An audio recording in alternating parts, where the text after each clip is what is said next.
اب چونکہ سیدنا ابو بکر صدیق رضی اللہ تعالیٰ عنہ کی صحابیت قرآن سے ثابت ہو گئی ہے پرٹیکولرلی، اس لیے آپ رضی اللہ تعالیٰ عنہ کی صحابیت کا انکار کرنے والا کافر ہے۔ آپ جب کسی کو مسلمان کرتے ہیں تو کیا آپ اس کو کیا یہ پڑھاتے ہیں لا الہ الا اللہ محمد رسول اللہ ابو بکر ولی اللہ؟ تو اب حضرت ابو بکر کا انکار کرنے سے وہ اسلام سے نہیں نکلے گا، تو اب حضرت ابو بکر کا انکار کرنے سے وہ اسلام سے نہیں نکلے گا۔ اس لیے آپ رضی اللہ تعالیٰ عنہ کی صحابیت کا انکار کرنے والا کافر ہے۔ یہ میں آپ کو ایک کرٹیکل ایشو سمجھانے لگا ہوں۔ آج کی ڈیٹ میں بھی اگر کوئی کسی صحابی کو اپنے علم کی بنیاد پہ کافر بھی ڈکلیئر کر دے، وہ یہ سمجھے کہ میرے نزدیک وہ کافر تھا، تو اس سے یہ نہیں ہوگا کہ ہم اس کی تکفیر کریں گے۔ اس تک جو روایتیں پہنچی ہیں وہ یہی سمجھتا ہے۔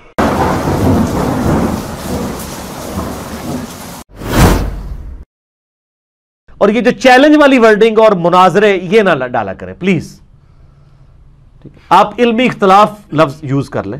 چیلنج جب ہم نے کیے نہیں، نہ ہماری یہ ڈاکٹرائن ہے، ہم تو صرف علمی اختلاف کرتے ہیں، پھر خام خواہ اس کی وجہ سے مصیبت کھڑی ہوتی ہے، لوگ اس کے کیا سے کیا مطلب ہوتے ہیں، پھر کہتے ہیں یہ چیلنج کرتا ہے تو پھر بیٹھتا نہیں ہے۔ آپ اس ویڈیو میں سن لیں کون سے چیلنج کیا ہوا ہے۔ وہ چیلنج انگلش والا لفظ کبھی میں یوز کر لیتا ہوں کہ آپ کے لیے چیلنجنگ صورتحال ہے۔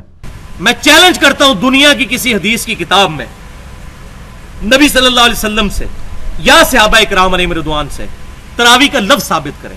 چیلنج جب ہم نے کیے نہیں، نہ ہماری یہ ڈاکٹرائن ہے، ہم تو صرف علمی اختلاف کرتے ہیں، اور میں نے یہ چیلنج دیا ہے کہ مجھ سے پہلے اس روئے ارض پہ یہ حدیث کسی نے امام مسلم کے علاوہ بیان کی ہو۔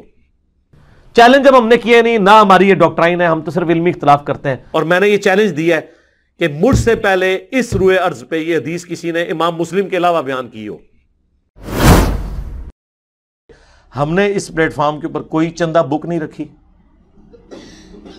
بالکل کوئی مسجد نہیں بنائی، کوئی مدرسہ نہیں بنایا، کوئی فرقہ لانچ نہیں کیا، اپنی جیب سے کھلاتے ہیں سینکڑوں لوگوں کو، اور اللہ تعالیٰ یہ معاملات چلا رہا ہے۔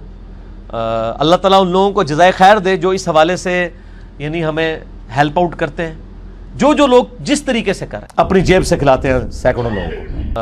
اللہ تعالیٰ ان لوگوں کو جزائے خیر دے جو اس حوالے سے یعنی ہمیں ہیلپ آؤٹ کرتے ہیں۔ انہوں نے مل کے کتنے سال تک میرے اوپر کمپین چلائی بخاری اور مسلم کی احادیث بیان کرنے کے اوپر کہ یہ گستاخ صحابہ ہے، اور کتنا ظلم ہے گستاخ صحابہ کہتے ہیں۔ بھئی صحابہ تو 1 لاکھ سے زیادہ ہیں، آپ خود ہمیں بتاتے ہیں۔ ان میں یہ 3 بندے ہیں، حضرت معاویہ، حضرت عمر بن عاص، حضرت مغیرہ ابن شعبہ رضی اللہ عنہم اجمعین۔ 3 بندوں کو آپ نے صحابہ کہہ دیا۔ یہ تو اسی طریقے سے ہے کہ پاکستان میں اگر 3 بندے کوئی جرم کریں تو پوری پاکستانی قوم کو کہہ دیا جائے۔ ہاں، جو کام اکثریت قوم کر رہی ہو وہ تو آپ کہہ سکتے ہیں۔ اکثریت تو خلفائے راشدین کے ساتھ تھی اس زمانے میں بھی، آج بھی۔ تو یہ جملہ آپ چینج کریں، آپ کہا کریں گستاخ بنو امیہ۔ گستاخ صحابہ کہاں سے؟ صحابہ سے آپ کا کیا لینا دینا؟ اب جو لوگ نیوٹرل ہو گئے ظاہر ہے وہ غلط تھے، اور یہ نیوٹرل ہونے والوں میں سب سے جو ڈومیننٹ پرسنالٹی ہے نا جس کو ناسبی کوٹ کرتے ہیں وہ عبداللہ بن عمر کی ہے۔ کہ عبداللہ بن عمر جو ہے وہ نیوٹرل ہو گئے، انہوں نے حضرت علی کی بیعت تک بھی نہیں کی، بعد میں یزید کی بیعت کر لی۔ تو پہلے ہم پوچھتے ہیں کہ پھر یزید جو ہے وہ پھر حضرت علی سے بہتر ہو گیا؟ تو غلطی تھی ان کی۔ اور دیکھ لیں دنیا میں پنجابی میں ایک محاورہ بولا جاتا ہے کہ ہتھاں نال لائیاں ہوئیاں پھر دنداں نال کھولنیاں پیندیاں نے۔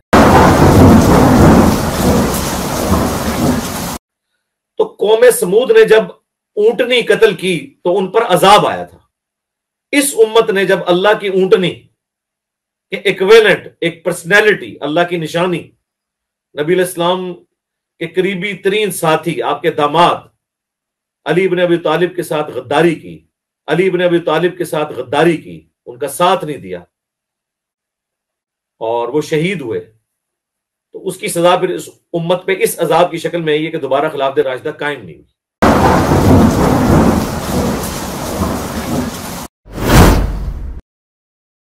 پہلے تو وہ میرا لیکچر لے کے آئے جس میں میں نے حضرت معاویہ رضی اللہ تعالیٰ عنہ سے متعلق ان احادیث کا انکار کیا ہو، انکار بتائیں۔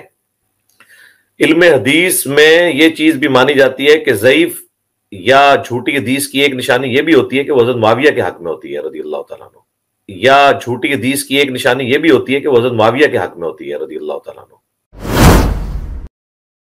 تو سب سے پہلے تو امام بخاری کے سامنے آپ پروٹیسٹ کریں کہ انہوں نے حضرت میر معاویہ رضی اللہ تعالیٰ عنہ کے چیپٹر میں جو فضائل کے اوپر چیپٹر باندھا اور اس کا نام رکھا ذکر معاویہ، فضائل کے اوپر چیپٹر باندھا اور اس کا نام رکھا ذکر معاویہ۔ وہابی جو اہل حدیث فرقہ ہے، اس کے جو بڑے امام ہیں ابن حجر عسقلانی، انہوں نے ذکر معاویہ چیپٹر صحیح بخاری کی جو شرح لکھی ہے فتح الباری، وہ ذرا پڑھ کے دیکھ لیں۔ انہوں نے لکھا ہے کہ امام بخاری نے جہاں جو لفظ ذکر معاویہ لکھا ہے تو انہوں نے اپنے استاد اسحاق بن راہوی کی پیروی کی ہے، اس اعتبار سے کہ حضرت معاویہ کے لیے وہ اسپیسیفک کوئی فضیلت نہیں مانتے تھے، اور امام بخاری بھی کوئی فضیلت نہیں مانتے تھے، اور امام نسائی اور امام حاکم نے بھی حضرت معاویہ رضی اللہ تعالیٰ عنہ کے حق میں صحابی ہونے کے علاوہ کوئی اسپیسیفک فضیلت نہیں مانی ہے۔ انہوں نے حضرت میر معاویہ رضی اللہ تعالیٰ عنہ کے چیپٹر میں جو فضائل کے اوپر چیپٹر باندھا اور اس کا نام رکھا ذکر معاویہ، یہ کیسے ہو سکتا ہے کہ صحیح بخاری کے اندر کوئی حدیث آئے اور میں اس کا انکار کر دوں؟ جھوٹی حدیث کی ایک نشانی یہ بھی ہوتی ہے کہ وہ حضرت معاویہ کے حق میں ہوتی ہے رضی اللہ تعالیٰ عنہ۔ حضرت معاویہ رضی اللہ تعالیٰ عنہ کو جب ہم نے صحابی مان لیا تو میرے بھائی جنتی مان لیا۔ کسی شخص کی فضیلت اس کی غلطیوں کا کفارہ کبھی بھی نہیں بن سکتی، not at all، جبکہ اس شخص کے بارے میں نبی علیہ السلام کی اتنی سخت وعیدیں موجود ہوں۔ صحیح بخاری 2812، عمار کو ایک باغی جماعت قتل کرے گی، عمار انہیں اللہ اور جنت کی طرف بلا رہے ہوں گے اور وہ جماعت جہنم کی طرف بلا رہی ہوگی۔ تو نبی علیہ السلام کو یہ چیز پتہ تھی کہ کون سی جماعت جہنم کی طرف جانے والی ہے، لے جانے والی ہے، اور کون سی جنت کی طرف ہے۔